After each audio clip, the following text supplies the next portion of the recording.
April 30th, Saturday of the second week of Easter. In today's first reading, we see the fledgling church facing its first real crisis. It is not the result of threats or violence by its enemies, all of which it handled with confidence and unwavering devotion. Rather, the crisis came from within, with the church's success in attracting new members and extending its outreach to new populations. In particular, surprise, surprise, the crisis came as a result of ethnic and religious prejudice and conflict. Some things never seem to change. At this early stage in the account of Acts of the Apostles, by the power of the Holy Spirit, and much to their surprise, the apostles had begun to attract to the church Jews of Greek origin, who were either converts or living outside of the Jewish community. These were considered outsiders and therefore suspect by those in the core Jewish community. The first disciples and early adherents to their faith evidently shared this prejudice. It seems that the outsiders felt that they were subject to discrimination, particularly in the treatment of their poorest and most vulnerable members, the widows, who in that society had no means of support and depended on the charity of others. The church to which they looked for help was not attending to their needs as they were to those of the favored community. The response of the church leadership is instructive. First, they listened. They did not deny the problem. They did not blame the victims or their advocates for being complainers, ungrateful, or disloyal. They acknowledged the problem and looked for the most effective way to respond.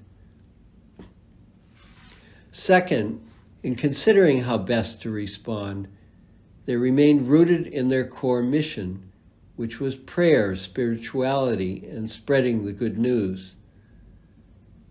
That did not mean that practical works of charity and fair treatment of others were unimportant. They were a necessary expression of the faith, but they were not a substitute for it. Finally, they decided that the best way to ensure more caring, just, and inclusive practice was to share their authority.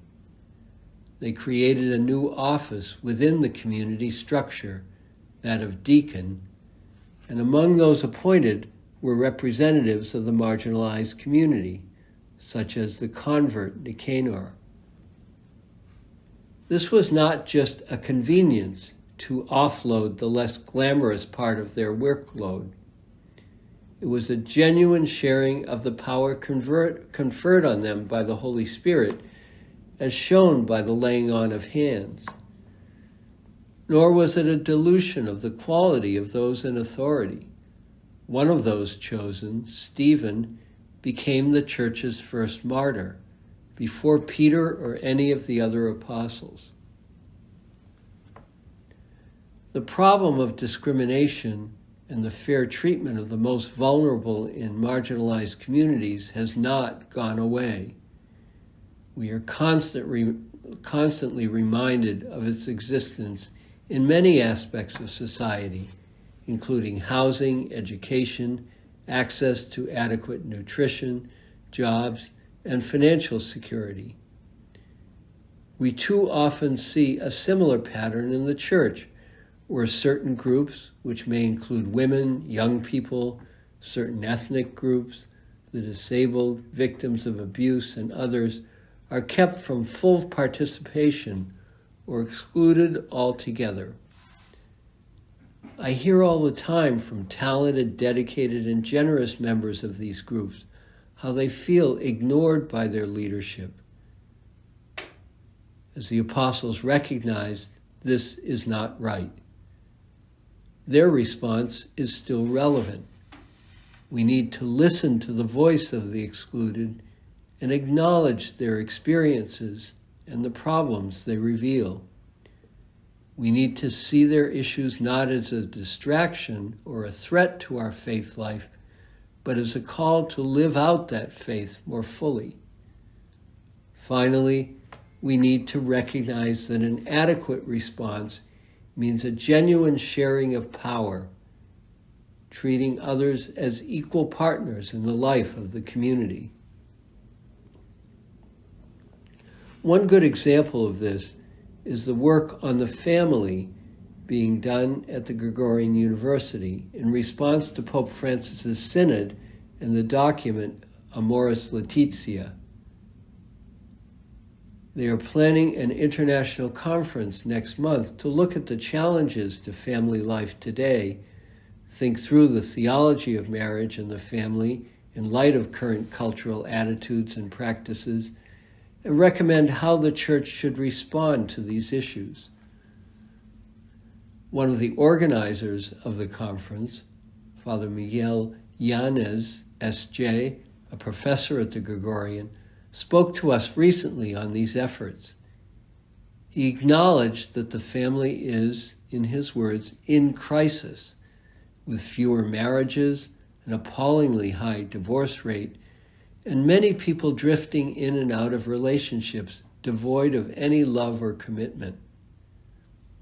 Father Yanez strongly emphasized that in order to have a meaningful and credible response, the Church must listen to the experience and insights of lay people and married people, men and women, those who have firsthand knowledge of the issues and are most deeply affected by them. As the apostles learned at Pentecost, the message of the gospel is for all people, and all are meant to have a full share in its gifts.